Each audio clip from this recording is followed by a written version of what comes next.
Guys, j'espère que vous portez bien. Aujourd'hui, c'est I make it train, I make it train, I make it train, I make it train. Car en effet, j'ai pas mal de bonnes nouvelles à vous annoncer. La première serait peut-être, je dis bien peut-être, le retour de l'enfant prodige. J'ai nommé bien évidemment Amad Diallo. Pour l'instant, rien n'est confirmé, ce ne sont que des spéculations.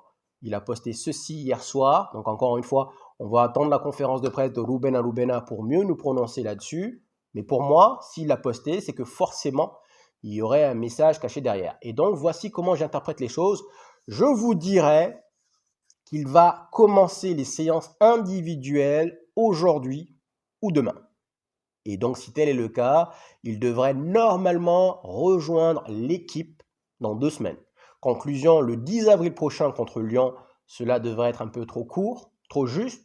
Et donc, je vous dirais qu'il devrait être, encore une fois, d'après mes calculs, sur le banc contre Newcastle le 13 avril prochain et définitivement sur le banc contre Lyon le 17 avril à Old Trafford. Si tel est le cas, si cela s'avérait vrai, guys, vous le savez, vous connaissez l'amour que je porte pour ce joueur. Combien de fois je suis arrivé, je vous ai dit no Amad, no Pardy. Si je devais décerner le titre du meilleur joueur de l'année cette saison, pour moi, c'est Amad Diallo. Je sais qu'en ce moment, Bruno Fernandes est dans une forme étincelante, mais c'est assez récent. Mais si on prend sur l'ensemble de l'année, avant sa blessure, du moins, honnêtement, Amad Diallo, pour moi, clairement. Et donc, encore une fois, pour l'instant, vous êtes nombreux à me faire les éloges de Cherki. Donc, pour l'instant, je pense que Lyon et Manchester United, c'est assez kiff-kiff. Je pense que c'est assez vraiment serré.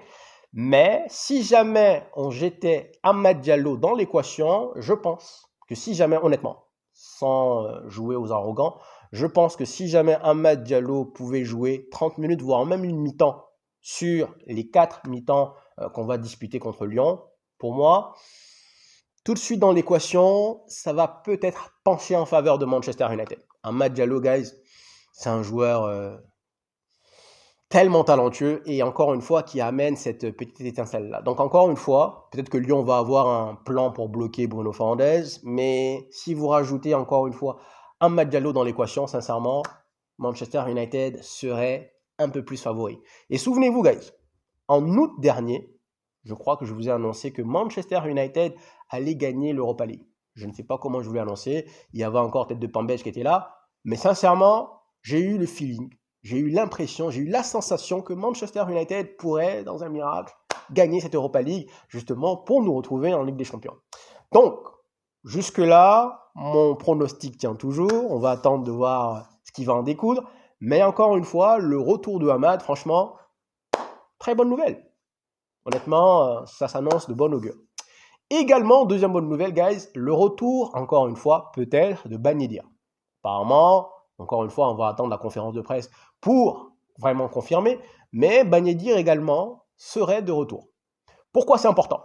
Parce que si jamais Lyon, Manchester United venait à être 1-1, 2 partout, vraiment serré, et que derrière, cela devait se résumer sur une séance de tir au but, je suis désolé, si vous devez compter sur Onana, vous êtes mort dans le film. Alors là, on est mort dans le film. Onana, le mec, il a plongé à gauche, il va en Chine alors que la balle, elle va aux États-Unis. Donc franchement, non. Donc Ben Yedder, pour moi, il est très bon sur péno. Donc encore une fois, c'est une bonne nouvelle parce que non seulement Amad Diallo pourrait ramener justement cette étincelle, mais Ben Yedder, dans le cas où vraiment cela devait se disputer au tir au but, Ben Yedder pourrait nous amener justement cette petite étincelle-là. Vraiment, sur péno, je serais beaucoup plus confiant. Donc vraiment, deuxième bonne nouvelle. Également, on annonce le retour de Kobbie Mainoo. Donc encore une fois, voilà. Maintenant, pas forcément un titulaire. Je pense que Kobbie Mainoo sera là la semaine prochaine contre Nottingham Forest. Donc pourquoi? C'est bien parce que, peut-être pas pour être titulaire, mais il va ramener justement cette densité sur le banc. Parce qu'encore une fois, si jamais tu dois te retourner vers des gamins, même si je prétends qu'il faut les lancer, pour moi, c'est pas vraiment les moments vraiment à un jeu pour vraiment lancer un gamin. Donc, quand tu as des Mason Mount également qui revient, des Kobbie Mainoo qui viennent justement fortifier ce banc, cela améliore la concurrence et derrière, je pense que les places vont valoir cher. Donc pour moi, Kobbie Mainoo, Mason Mount qui a eu le temps encore une fois de fortifier son physique, il a eu 2 semaines quand même il n'a pas joué contre Leicester, donc je pense qu'encore une fois, Mason Mount sera sur le banc. On parle également de Tom Heaton. Tom Mitton est de retour, guys. Alors lui, j'ai envie de vous dire, il est là, il n'est pas là. C'est méchant. Non, c'est méchant. Franchement, Tom Mitton, pour moi, il est là pour servir de décor, mais il sert à rien, honnêtement. Il est de retour, mais voilà. Et également, bonne nouvelle pour Hayden Heaven. Donc, il avait une attelle au pied. Apparemment, il l'a enlevé. Et donc, normalement, il devrait s'entraîner, donc commencer l'entraînement collectif dès cette semaine. Donc, est-ce qu'il sera titulaire contre Nottingham Forest? Je vous dirai encore une fois, trop juste. Mais sincèrement, bonne nouvelle, guys. Donc, on va attaquer la dernière ligne droite. On récupère plein de blessés. Et pour moi, ça va faire la différence. C'est le banc qui va faire la différence. Si jamais, contre Lyon, bien évidemment, on se retrouve dans une situation assez équilibrée, notre banc, pour moi, va faire la différence. On a, je pense, des aiguilles bien plus pointues que Lyon. Le banc pourrait aider et cela me réconforte dans l'idée qu'on va passer.